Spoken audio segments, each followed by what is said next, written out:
side and all that, I actually like the 1159's design. There's a lot of interesting things they did with the sapphire, the case sides and all that. This one here,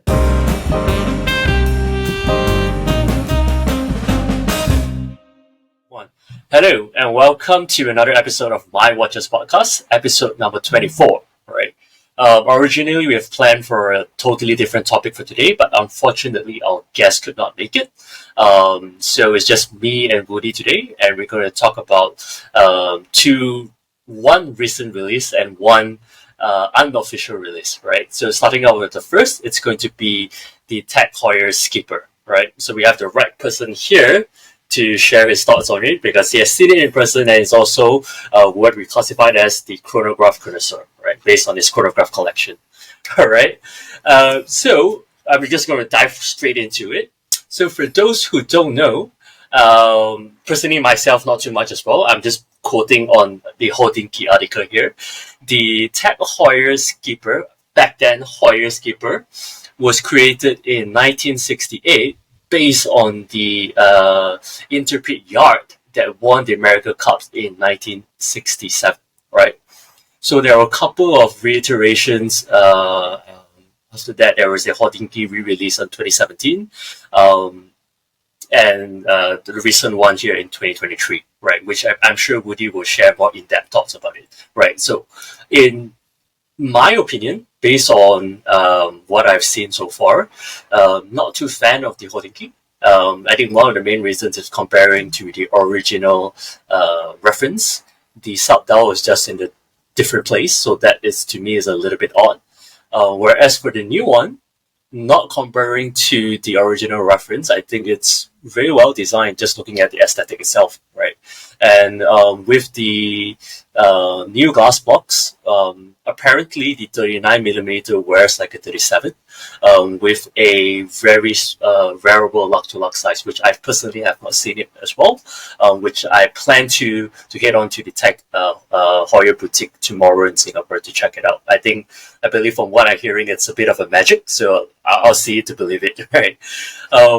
But in terms of my thoughts, the one thing that I find it a little bit or more of like a room for improvement, I feel that comparing to the original reference, the latest reissue, it's a little bit weird in that sense that I'm not a fan of the Carrera word being on the 12 o'clock rather than the Skipper, because that's the thing that you should be shouting out, right? I guess they wanted to promote the Carrera line along with the Carrera glass box, but yeah, that's my opinion.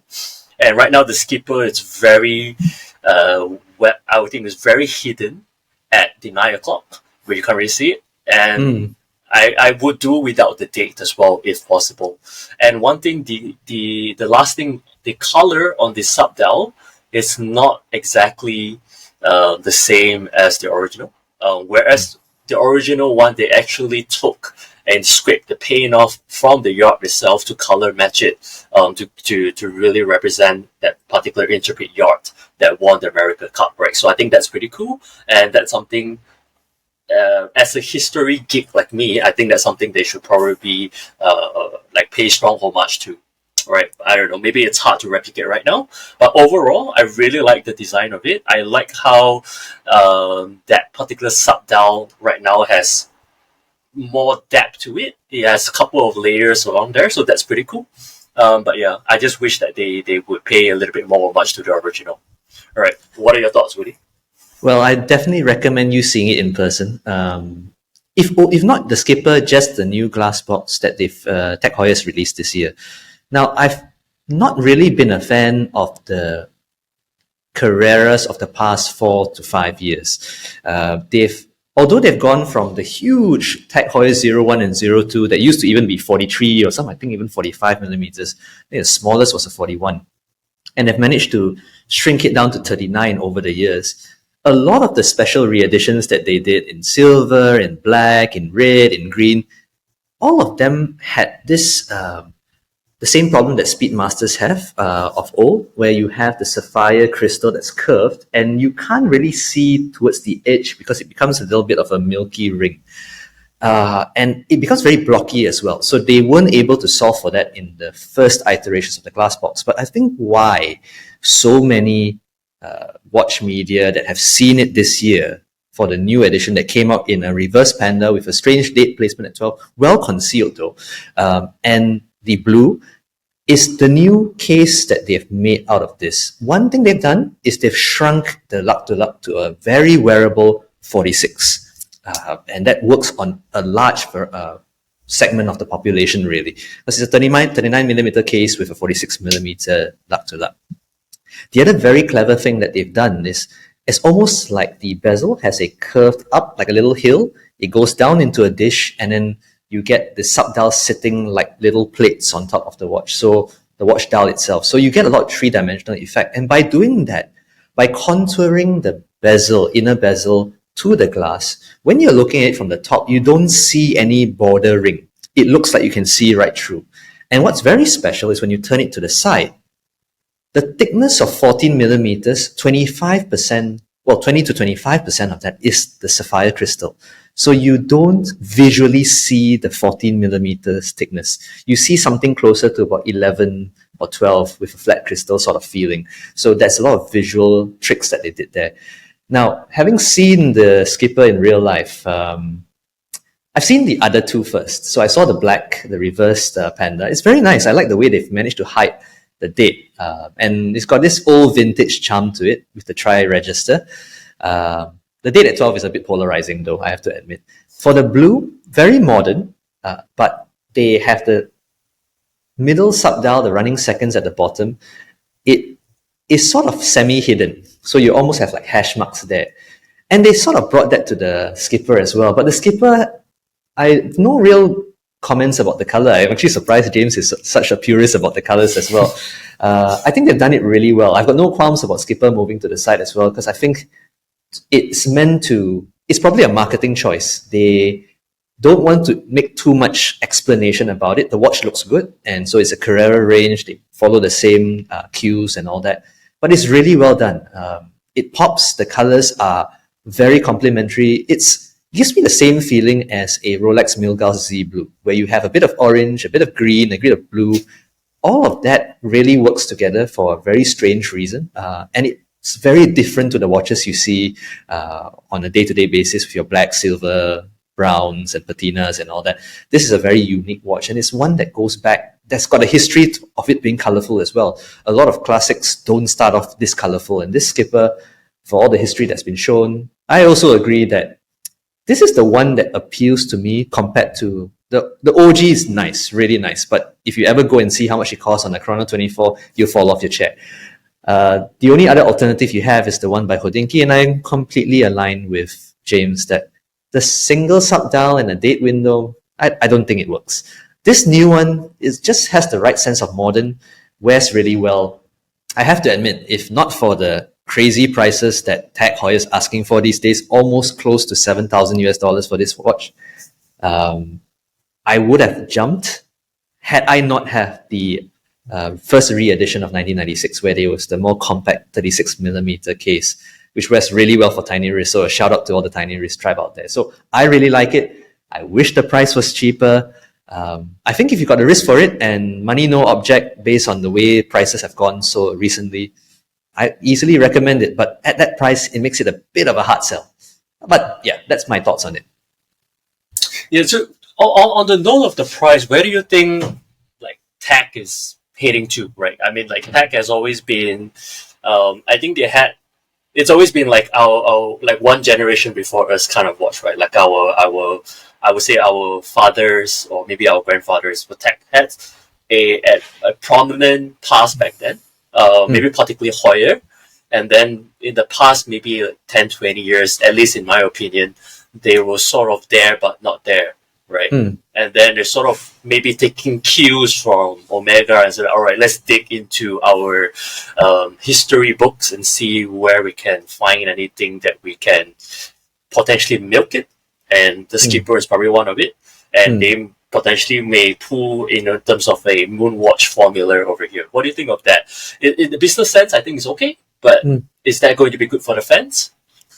Well, I think one nice thing is this is a regular production watch, so they've never made any claim for it being like a Snoopy tree, Omega Snoopy tree of that sort. But I think it's really much. I think one of the followers on my Instagram made a very good comment. He said this is just the LVMH effect. They're streamlining a lot of the product range and moving it up market as quickly as possible the moment they land on a good design. I don't think it's great for the fans on one hand, but having said that, if it's a regular production, it's nice. I'm kind of hoping that the second-hand market eventually will price correct it, wishful thinking maybe, and maybe then I'll consider one. Right. Actually, let's talk about one more watch which I totally forgot about. Sure. Which is, now that you mentioned LVMH, I remember earlier this month they have released their own integrated entry-level sports watch that the CEO has mentioned, right? Remember, entry-level. Yeah. What are your thoughts on that? I'm not sure if you have seen it or you remember what the specs. I've seen it. If you had theory and practice, right? In theory, I like what they're trying to do. If you were in business school and you break it down, it's like the academic answer. You're supposed to streamline your watches, sell one to position it, blah, blah, blah. All good and great. But in practice, when you look at that watch, I don't know, it's a personal taste thing, but it's not impressive to begin with. And the asking price, for that sort of price, you get Chopard Alpine Eagles, you get, I think you might even get a Sharpek Antarctic at that sort of price, right? And that's a lot more handcrafting going into that. I really can't see that price working for a watch like that. I think if you take away, one great test I always think about when I look at watches, if you take away the brand, and it does the design stand on its own, right? You can tell whether it works or not. When I look at this watch, it reminds me of a dial I've seen before from maybe Vacheron in an entry-level watch, right? And yes, it's an integrated bracelet watch, but there's nothing special about that speaks to me that it deserves that sort of thing. In fact, I give more credit to the Code 1159. There was a lot more artistry involved in an AP 1159. Poor branding aside and all that, I actually like the 1159's design. There's a lot of interesting things they did with the sapphire, the case sides and all that.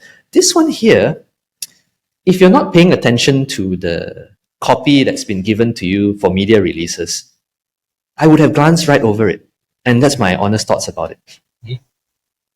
Right. So to me, the watch itself don't look bad, right? It looks okay, right? It looks above average, right? But to me, it's just the lack of identity to that watch, right? So like you mentioned, the Code 1159 is a great example. So not much people know, if you look at the side of the Code 1159, it's actually a sandwich case. And inside of that sandwich case, it's the hexagon because of royal oak and stuff. So it's actually very well designed. I personally would want to buy one as well if I can only fit one. It's 41 and it wears super, super big. But at least that has some form of identity to the brand. I don't see what is LV about this. None of it shows the LV logo or anything. It's just a LV Louis Vuitton font. The movement looks good. It's a micro water. Everything looks decent, but it's just a decent looking watch. That's all I can say. No. I have no critique on the design. I have no critique on the movements. But it's big critique on the identity and big critiques on the price. Right? It's $21,000 plus US. Yeah. Right? You can buy. Yes. Go ahead. I was just thinking, right, LVMH, right? I think we're all forgetting one piece which I'd recommend for that money belongs to the same LVMH umbrella. Get a Bulgari Octo Finissimo. That one has got identity. That one has got something special going about it. Some of the thinnest watches you'll find. You've got different materials as well. That over this LV any day, every day, twice on Sunday.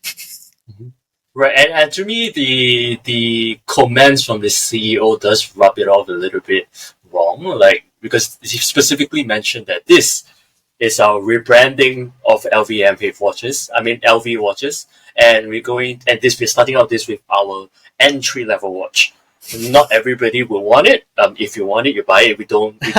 We're not here to please everybody. So I was like, that just sounds a little bit snobbish to me, and just yeah. So not for me for this. LVMH factor right there. All right, and let's jump straight into the next watch, which is the Kurono Tokyo GMT. Right, it's not officially released yet, but based on Hajime Sensei's Twitter account, he has tweeted that this will be the next release. So we're just basing off one single image that we have. We don't have the details and stuff, but we can speculate based on this information that we have right now, right? Which I think is probably going to be a 38mm. Kurono is not known to make big watches, although they do make thick watches. Right? The movement is very likely to be Miyota as well, because they only do movements from Japan, right? That's why they make it entirely Japan made. Why don't you go first in terms of what are your thoughts? I think so. Having seen it the first time, I think you only showed it to me 2 hours ago. My reaction was, it's actually quite well designed. I like the fact that it doesn't feel like it copies a specific watch. You know, every time you become a GMT watch, you get accused of being a Pepsi, being a Explorer 2, you know, it's all these references. It doesn't have that, and I think credit where credit is due. It feels like there was some heart put into the design of this watch. I even like the fact that what seems like a rotating bezel has got those little lines at the top half as well to separate the day and the night. That's actually a very nice effect. But one thing that did pop out to me is like, you even asked me earlier, it's like, would I buy it, right? It's like, not really.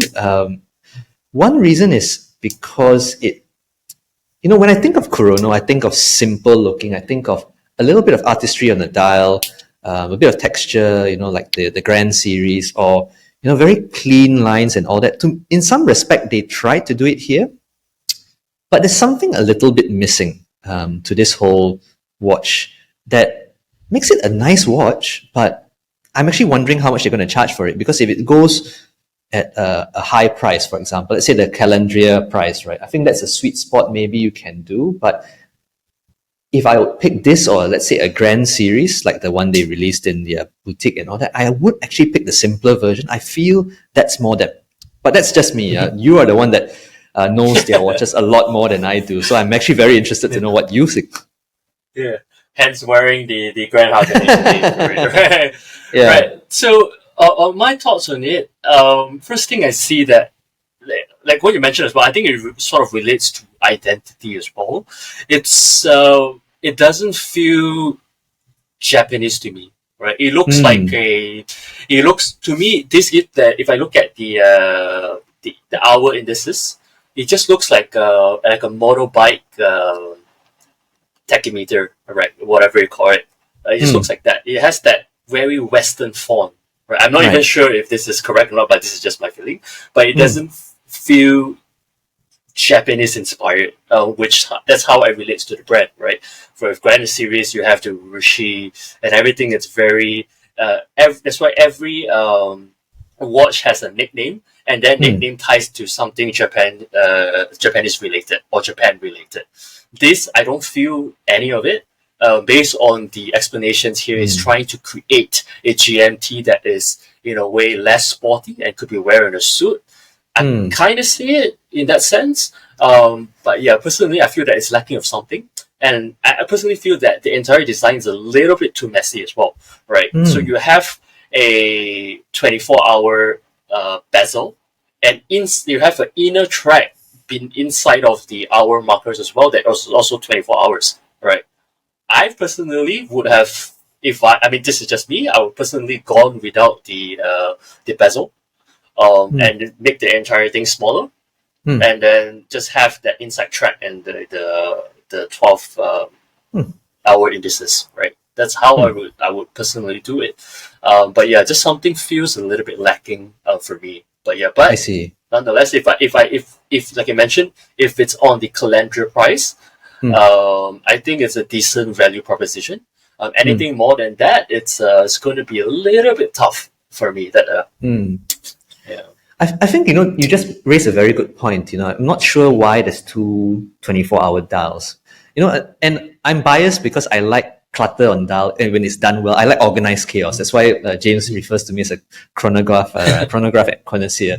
I just like a lot of stuff on a watch. I'm just wondering now if I'm imagining it, and I don't have ID guy skills, right? So like if the original 12-hour dial on the inside of the dial, right, used Japanese kanji instead, and maybe if they had turned the smaller number fonts or something to just hash marks, so you have a little bit of that Japanese thing in the middle, and then you have the modern on the outside, right? So the core is still Japanese. I wonder whether it'll work, because I like what you're saying. It's like if we simplified the inside and put a little bit more flair into that, right? I think the same feeling could have been evoked and still remaining practical, because people still know how to read a 12-hour watch. You don't need the numbers there. But you then have the GMT function on the outside, which helps with the 24-hour second time zone reading. So I think that may work. So ID guy, just shout out to you if you do a mock-up. You heard it here first. But yeah, I do. I think that suggestion may work actually. But like you mentioned as well, on that bezel, although I don't like it in this version, but I do like that very subtle lines on the night 12 hours in above, right? It's not really in your face, but it's subtle enough to differentiate between that. So I kind of do like that.